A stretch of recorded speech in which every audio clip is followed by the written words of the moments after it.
Ассаламу алейкум достор. Жакында жаңы жыл майрамы келе атат. Азыртан даярдыктарды көрүшүп атат элдер. Анан мен ушул мусулманмын дегендер үчүн кайрылуум бар эле. Негизи бул майрамдын тарыхы биздин заманга чейинки 46-жылда Римдик падыша Юлий Цезардын демилгеси менен башталган экен. Анан бул эгерде майрамдын тарыхын алып карай турган болсок, бул жана Янус деген кудайга арналган майрам экен да. Янус деген алардын ишениминдеги кудайы. Бул жанагы жаңы эшиктердин, жаңы иштердин башталышынын кудайы деп эсептешчү.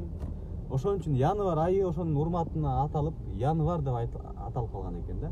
Янус деп жазсаңыздар, эки баштуу кудай чыгат да. Бул жагында өзүнчө киши, биягында өзүнчө киши. Эми алар ушундай элестетишкен экен Янустун шекилин. Анан эми ислам дини бул бутпарастыкка каршы болгон дин болгондуктан мен айтар элем, ушул майрамды майрамдабай эле койсоңуздар. Эми ичимдик жок болуп атат.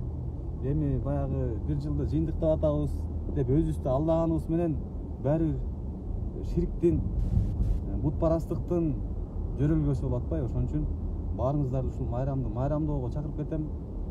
Негизи балдарыбызды да кичинекейинен көндүрүш керек. Ушул майрамдарды майрамдоого. Себеби дегенде пайгамбарыбыз айткан: "Ликулли кавмин айдун валана айдан, айдул адха ва айдул фитр". Ар бир коомдун майрамдары болот дейт. Биздин эки майрамыбыз бар дейт. Орозо майрам жана Курман айт майрамы. Биздин балдар мына ушул эки майрамды күтөт, анткени биз кичинекейинен көндүргөнбүз. Жаңы жыл, же болбосо туулган күн деп бизден белек дагы суранбайт, алар ойлонбойт дагы. Ошондуктан балдарды кичинекейинен өзүбүз ошолорго үлгү болуп майрамдайлы, өзүбүздүн майрамдарды. Анан мына окшогон майрамдарды колдон келишинче азыртан үйрөтөлү, өзүбүз дагы үйрөнөлү. Мисалы үчүн мен деле кичинекей менен жаңы жылды майрамдап келгем, бирок баягы динди карманганда биринчи, экинчи жылдар аябай кыйын болгон мен үчүн. Кантип ушул майрамды майрамдабай өткөзөм деп. Бирок акырын-акырындан ушул нерселерди өзүбүздү тарбияласак, акырындан көнөт экенбиз.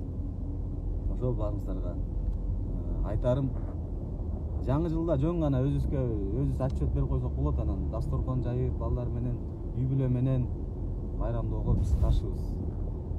Биз эмес, бул дин каршы да. Ошол